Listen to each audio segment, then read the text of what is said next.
My daddy is a hard-working man. He runs a used car dealership. He's part owner of a fancy steakhouse and a soft-serve ice cream parlor. He does fundraisers for the Rotary, 4-H, Little League, and the Boy Scouts. He takes care of Grandpa, who can't walk and ain't right in the head. And when Daddy gets done with all that, he has to come home and take care of my 2 younger brothers and me. Daddy's so busy that when the devil walks into his office, he doesn't bat an eye. Doesn't even get off the phone with the manager over at the Tasty Freeze. He just pulls out a chair and offers the devil a hot coffee. It's gotta be hot, because otherwise the devil will try to heat it up himself, leave scorch marks on the ceiling. The devil takes his coffee black and shoots it like whiskey. Then Daddy takes out some weird-looking paper, a pen dipped in something dark red, and the black envelope. I don't know what happens next, because Daddy always closes the door after that. When the devil finally leaves, Daddy sprays some Old Spice cologne around the office to get rid of that brimstone smell before his next meeting. My name is Chris, and I'm 13 years old. I live with my daddy, mama, grandpa, and 2 little brothers here in Alabama. US of A. We live a ways out of town in a big old house that Mama calls antebellum. There's lots of stuff to do when my friends come over. We got creeks to swim and catch crawdads in, big stone fireplace, and dirt 4-wheeler tracks up and down our land. There's no cell phone service and barely any internet. But if the weather's bad, we got rooms and rooms of weird old stuff to explore. Life's been good to us. That's what Grandpa says. Depending on how he feels, sometimes he goes on. Yes, sirree, good as gold. Other folks got worries. Their dog might get run over, they might lose their job, their kid might get cancer. Not us. The odds are on our side, boy, and don't you forget it. Then Grandpa usually spits, and the tobacco juice dribbles down his chin and I have to wipe it off. As long as you honor your word, boy, anything you want is yours. But if you should ever break it... When Grandpa drifts off like that and starts shaking, we gotta wrap him up in blankets and roll him back inside. Once he gets warm, he usually falls asleep pretty quick. But I recently found out that sometimes Grandpa stays up longer than usual. A few nights back, I heard a noise from Grandpa's room on the 3rd floor. It was a full moon, so I didn't need any light to tiptoe upstairs and check on the old man. When I peeked around the corner, I saw Grandpa sitting by himself in the moonlight, surrounded by all those big books from back when he was a lawyer. He was looking at his hands, and I think he was crying. I sold him, same as Papa sold me, my own flesh and blood. He kept saying the same thing over and over. There's no forgiveness, none at all. Grandpa kept on like that until he finally rocked himself to sleep. Usually, we just carry him to his big 4-poster bed when he does that. But that night, I just crept back downstairs, thinking. Sleeping has been weird since I turned 13.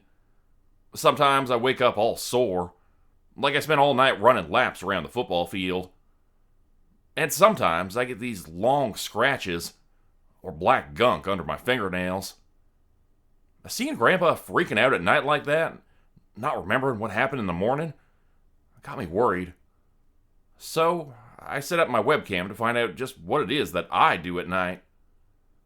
I had to skip through a whole lot of boring nothing, but I found something all right. It happened a few nights after the devil and Daddy had their monthly meeting. That night, I went to bed around 11:30. By 12, I was back on my feet getting dressed. I walked out of the room like a zombie and stayed gone until about 4 a.m. When I came back, filthy with dirt and blood, I took off my clothes, hid them in the laundry, wiped myself off, and fell over into bed.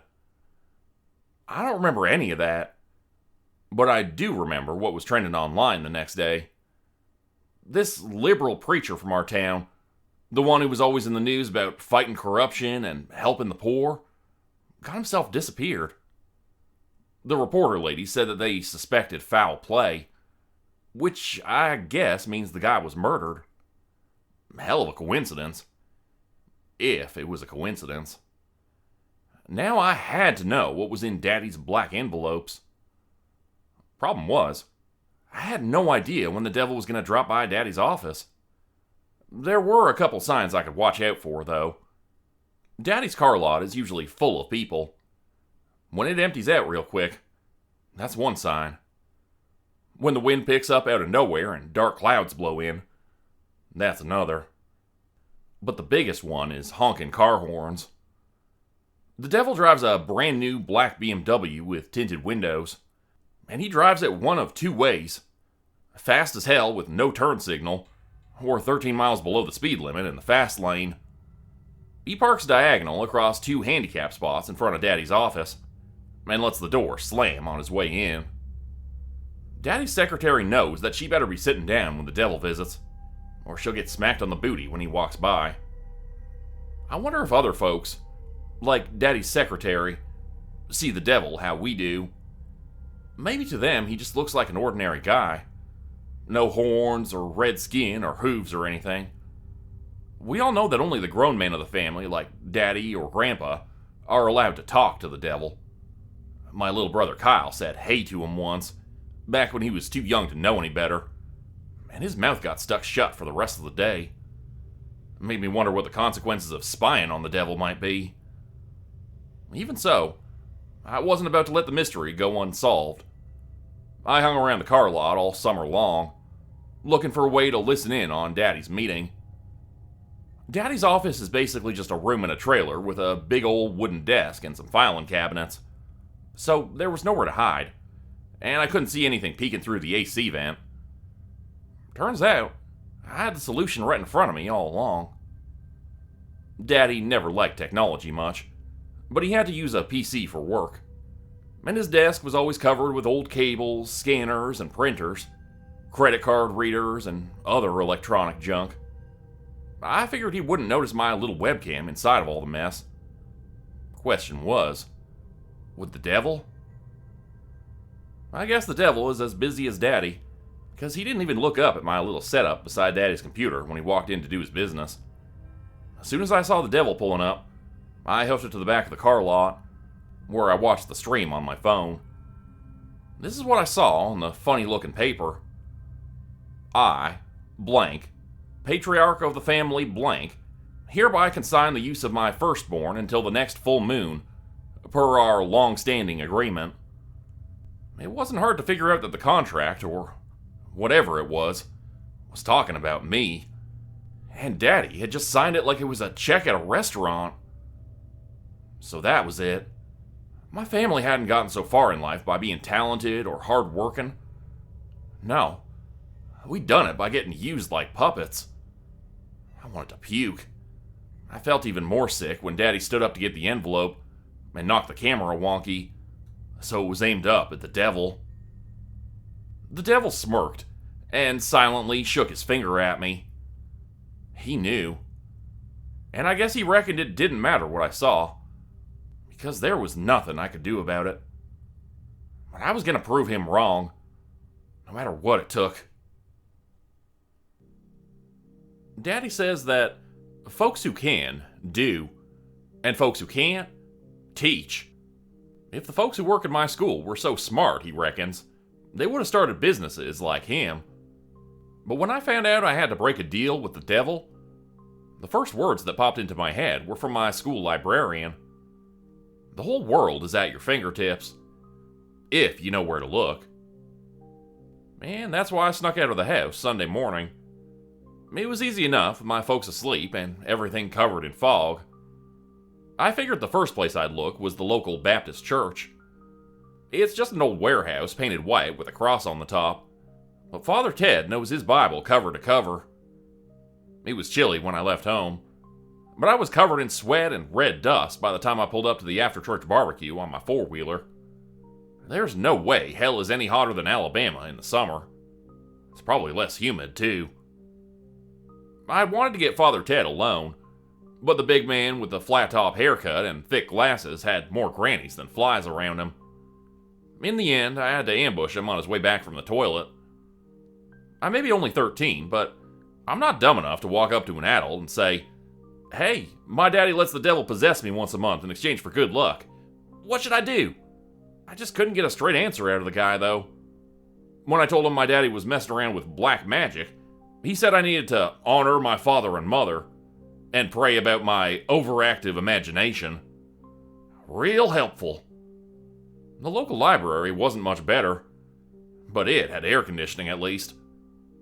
Those thick religious books with their fancy leather covers and $10 words all contradicted each other. The stuff in the Wiccan books was totally different than the Jewish ones, and folks back home would get suspicious if I had suddenly started burning herbs in my room or stopped eating bacon. It was tough enough already, pretending that everything was normal when I went to bed every night, wondering what horrible thing I might do in my sleep. The one thing I found out that did turn out to be useful was an online PDF. Something called The Lesser Key of Solomon. It gave me the idea that Daddy's devil might not be the only devil. He might not even be a very important one. It also made me think about names. If I could get the name of our family devil, that might help, I figured. But come Thursday night, everything changed. It was late, and I reckon when I stepped out of the shower, I was the only soul awake in the whole county. While I was toweling off, though, I got this weird feeling, like I wasn't alone. I opened my eyes and looked in the foggy mirror. I saw the reflection of a huge, hairy something behind me. I tried to scream, but my lips were sealed shut. I tried to run, but I was stuck like a fly on tape. My towel dropped around my ankles. Ain't nothing more human than the fear you feel when you're naked and trapped with something 3 times your size. Like it wanted to rub in just how real it was. The thing reached out with a black-clawed finger the size of my arm and wrote on the bathroom mirror, "You been naughty, Chris. Poking around where you shouldn't. We are going to meet, formally, to discuss your future. The Barrel, 7:06, tomorrow evening. Be there, or I'll come find you here. And I won't be so nice. I can do anything to you, Chris. Anything at all. Don't forget." The shadowy thing wiped its words away with a hand the size of a couch cushion and walked back into the tile wall. I fell down onto my knees and puked. The Barrel is a big restaurant off the highway, all done up with rocking chairs and antiques. It's usually packed, but when I walked in the door at 7:01, it was almost empty. Most of the lights were off too, but folks didn't seem to notice or care. The waiters at the Barrel are usually quick as lightning and can balance 6 plates of pancakes with one hand. But that night, they were staggering around like they'd had a few too many. The devil was drumming his fingers impatiently on a paper menu. Sit. I did as I was told. A waitress came by to take our order. Her big smile only lasted until the devil started talking. He ordered 6 of the most complicated things on the menu, with several changes, conditions, and specific instructions. "And the kid'll have a Diet Coke," the devil finished, and snapped his fingers a few times. When the devil speaks, I hear his voice boom and growl like fiery rocks crashing together. I don't know what he sounded like to the waitress, but she looked just as scared, knowing that somehow she had to rustle up a medium-rare baked salmon steak with caramelized diced turnips instead of onions, and a sauce with no salt. Turns out the devil and daddy mean the same thing when they say discuss. They talk, you listen. The devil sure likes the sound of his own voice. He started out by saying how I was remarkably intelligent for a southerner, and then went on and on about the tragic fate of mortals. And wasn't I lucky to avoid it? Using my body was only temporary, and soon enough I'd be able to pass the burden but keep the benefits. After all, isn't that what you people want more than anything? Someone else does all the work while you reap all the reward. The devil said a lot of other things too. Personal stuff. He mentioned the boys who bullied me and how nice it would be if they got what was coming to them. He knew the names of all the girls I liked and hinted at what I might do with them if I kept up my end of the deal. The devil only stopped talking to chain smoke cigarettes and send his food back 3 times. Finally, he rubbed out his last bud on the no smoking sign he was using as an ashtray, then leaned back in his chair. I'm sure you'll do the right thing in the end. Think about your mommy and daddy. Think about your little brothers. You wouldn't want anything bad to happen to them, would you, Chris? There was a smell like rotten eggs, and a pile of red-hot pennies appeared on the table. The devil stood up. Of course. The devil smacked himself in the forehead. The tip. One more penny appeared. It plopped into my undrunk Diet Coke, which the devil flipped upside down with a coaster so it would spill if moved. Our discussion was over. A summer storm blew in and soaked me on the long walk home. I felt hopeless. It was like one of those word problems from math class, the kind where you don't even know where to begin to look for the answer. If I couldn't beat them, I might as well join them. Just like the devil said, right? Lightning lit up the muddy gravel driveway leading to our 3-story house. A yellow glow came from one lonely 3rd-story window, and I knew what that meant. Grandpa had fallen asleep with the lamp on again. Great. Now I had to choose between 2 extra flights of stairs or getting yelled at about the electric bill in the morning. Suddenly, I thought of the big book stacked to the ceiling in Grandpa's study. There was a place I hadn't looked. I hurried upstairs as quietly as I could. Sure enough, the old man was snoring in his wheelchair. He didn't notice me climb the wooden ladder and start checking titles in the cobwebs. My finger stopped at a row of thin, nameless folders that I'd never noticed before. I slid one out and blew off the dust. Genealogy, it said. A family history. I flipped through yellow pages of cousins, great uncles, Civil War veterans, traitors to the crown, and others, until I found what I was looking for. A missing, ripped-out page. If I could find that page, I might be able to figure out which of my ancestors made the original deal with the devil. And if I got that far, I might be able to figure out how to break it, too. I was so excited about my discovery that I didn't notice that Grandpa's snoring had stopped. The ladder shook. I spun around and saw Grandpa, who hadn't walked in years, standing far below me. He stared up at me with blind, white eyes. You were warned, Grandpa snarled. Then he shoved the ladder and everything went black. Blood is thicker than water. Curiosity killed the cat. A bird in the hand. Daddy raised us on sayings like that. But when you're laying alone in a hospital bed at night, surrounded by beeping machines, they don't seem none too reassuring. In fact, ever since I found out that my family's good luck came from a deal with the devil, I've been questioning everything I used to believe. I smacked my head real good after I found a missing page from my family tree, and something wicked made my grandpa knock me down from my ladder. Apart from that, I had a twisted ankle, a broken arm, and everything else was sore as hell. The doctors told me I was lucky my back wasn't broken. I'm starting to hate that word. Lucky. Folks don't know what lucky costs. Mama came by with my brothers and a steaming Tupperware full of beef and brown gravy, mashed potatoes and collard greens. I passed out again after I ate. And when I opened my eyes, it was night and I was alone. Almost. Just like before, in the bathroom back home, I didn't see it. I felt it. A huge, hairy black shape behind the medical curtain, where the light couldn't reach. The room got so cold I breathed white clouds and shivered in my paper-thin gown. Where were the nurses? Where was anybody?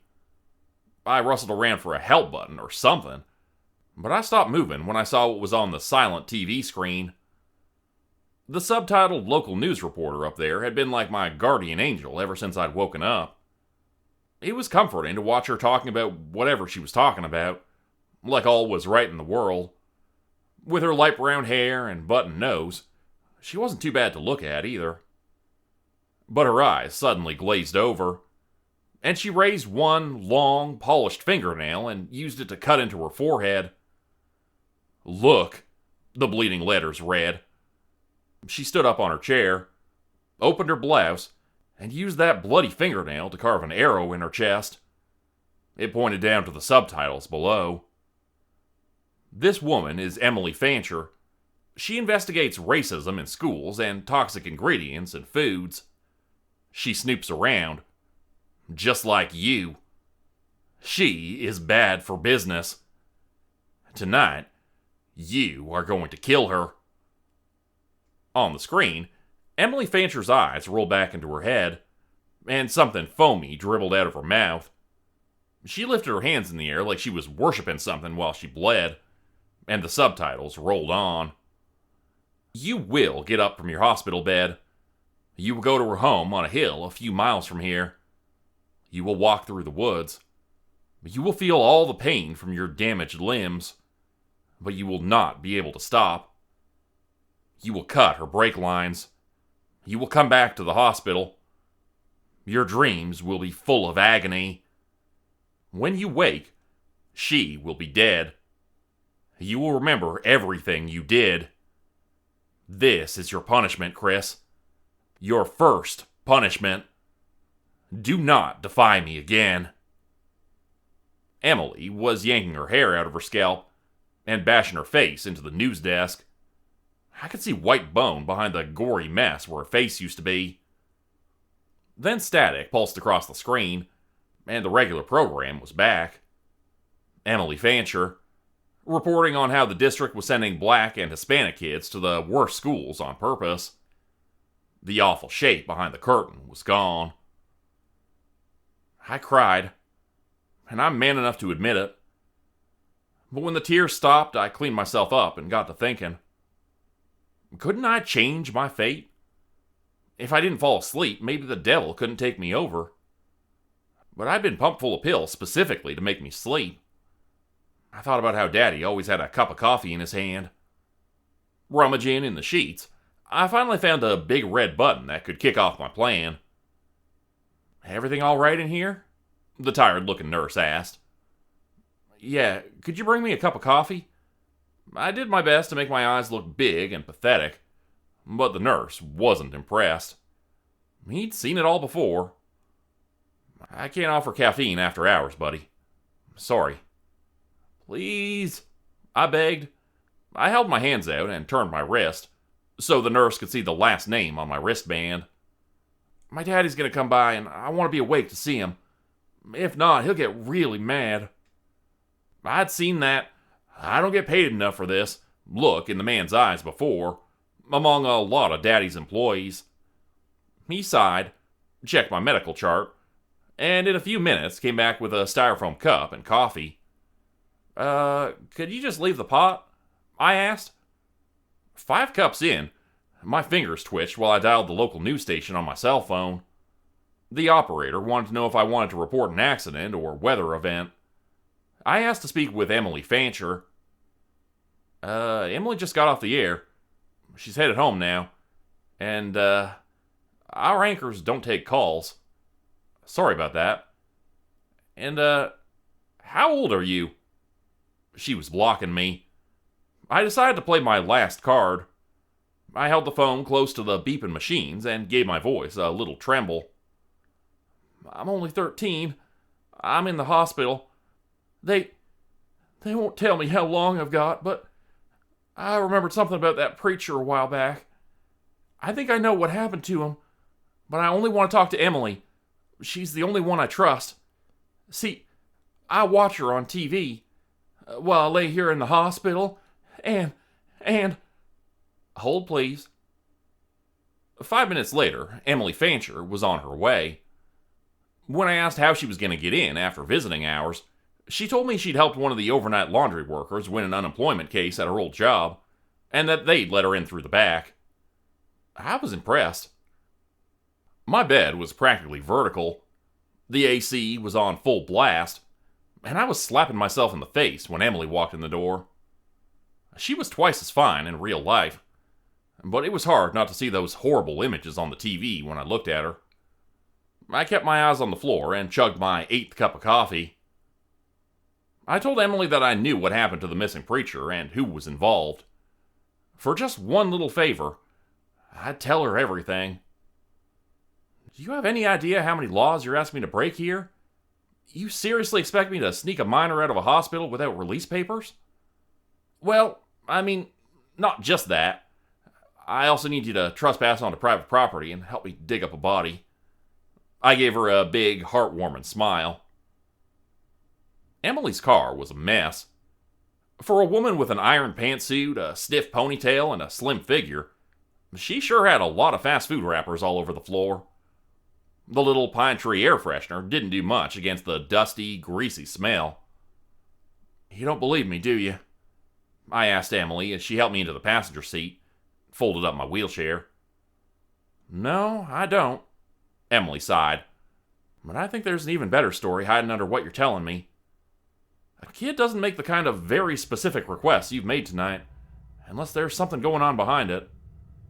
And honey, just so you know, I've got the police on speed dial.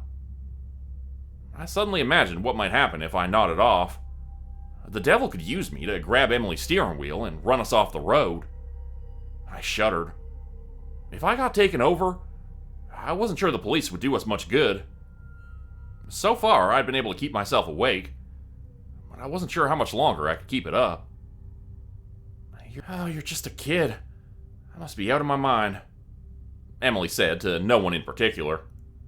The roads were empty at this time of night, but that didn't stop her from checking in the rear view every 5 seconds. The place we're going is on my family's land. If something happens, you can just say I asked you for a ride home, right? Yeah, right. Emily rolled her eyes. A few minutes later, we were parking at a gravel pull-off. I knew there was a four-wheeler track from here that led right to our family's private cemetery. But to Emily, it must have looked like we were stopping in the woods after midnight in the middle of nowhere. She took a pistol out of the glove box and slipped it into her pocket when we got out of the car. I didn't figure that would do us much good either. I sat holding a clunky flashlight from Emily's car while she pushed my wheelchair along the trail. I knew these woods like the back of my hand, but in the big white beam, everything felt wrong. It made the trees look like Halloween skeletons, and every time the wind blew, I expected something horrible to come charging out of the tall grass. My family cemetery is in a red dirt clearing beside a scummy, green little pond. There's a stone wall around it, a run-down wooden shack full of rusty tools, and about 30 tombstones. It's an ugly, lonely place, but Daddy says the dead don't mind. The gate opened with an awful loud squeak, and I sliced open my hand, pulling through with my wheelchair. I was more worn out than I'd ever been, which meant that me and Emily's time, too, was running out. If I fell asleep, the graves were in order, more or less, and I knew the missing time frame was from between 1790 to 1840. That narrowed it down, but what really stood out was the quality of the graves. At one point, they went from being toothy gray stones to fancy marble statues 10 feet high. I reckon that first big fancy grave was from when our family made our fortune, and our awful deal. The angel statue on my great-great-great-granddaddy William's tomb was so worn down it seemed to be crying. William had died in 1837, and had the first of the fancy gravestones. I hoped I was right, because I only had one shot at this. Dig here, I told Emily. It probably takes days to dig a real grave, but Emily and I got lucky. The pond had flooded a lot over the years, and must have moved the caskets around, because we hit wood only about 3 feet down. On the first hit, Emily's shovel split a hole in William's rotten coffin. It was a sticky Alabama night, but I shivered anyway, as the flashlight shone on my ancestor's corpse. Is this what you wanted, kid? Emily grunted. She was sweating, exhausted, and probably regretting everything. No. I leaned forward and pointed to a square metal box in William's bony hands. That is. Inside the box was a cracked leather folder. Inside the folder was something that looked like the weird yellowish paper Daddy used to sign me over to the devil. When I touched it, the stuff felt like skin. I could barely read the cursive writing, but the contract was in one piece and signed at the bottom. By both parties. Ronave? I read out loud. I heard a slow clapping come from behind the shed, and up walked our devil. Where did this guy come from? Emily jumped and reached for her pistol. So, you found the contract. Good for you. Pray tell, what do you plan to do now, Chris? Ronave was making fun of me. Truth was, I had no idea. The devil just stood there, waiting. I had to sleep eventually, but he had all the time in the world. My eyes darted around on the page. As I ran my finger over the thing, my cut up and dirty hand smeared it. Ronave flinched. I moved my finger to William's signature. I squeezed my cut until it bled. And while I did, I kept my eyes on the devil. He wasn't liking this at all. What are you doing, Chris? Ronave asked sweetly. Making a deal with the devil, I replied. Before anyone could stop me, I used my finger to roughly sign Chris in blood over top of old William's name. Ronave froze. Your deal is with me now. I stuck the paper in the devil's face. And you can keep your luck. I won't be passing you the names of any of my family members in little black envelopes. When the devil didn't have any smart comments to make, I knew I'd won. Ronave glared. You'll change your mind one day, boy. And when you do, I'll be there. The devil hissed. He snapped his fingers under my nose and walked away into the night. When he did, I think even Emily heard the stomping of his hooves. So, Emily cleared her throat. Want to tell me what the hell just happened? It's a long story, I told her, right before I fell into a peaceful, dreamless sleep. Become a channel member today for early access, bonus videos, and special emojis only available to members. Check out the description below or click the join button for more info. If you'd like another way to help support the channel, please consider joining my Patreon page at patreon.com/JordanGroupeHorror. As a patron, you'll get access to bonus videos and content. You'll be credited at the end of every video going forward, and if you decide to stay for 3 months, I'll name a character after you which will be featured in a Hollow's End story. Links to join the Patreon are in the description. Thanks everyone for listening. Please like, subscribe, and comment to help the channel continue to grow. And see you again next time at 4 p.m. Eastern Standard Time. Hope you have a great night.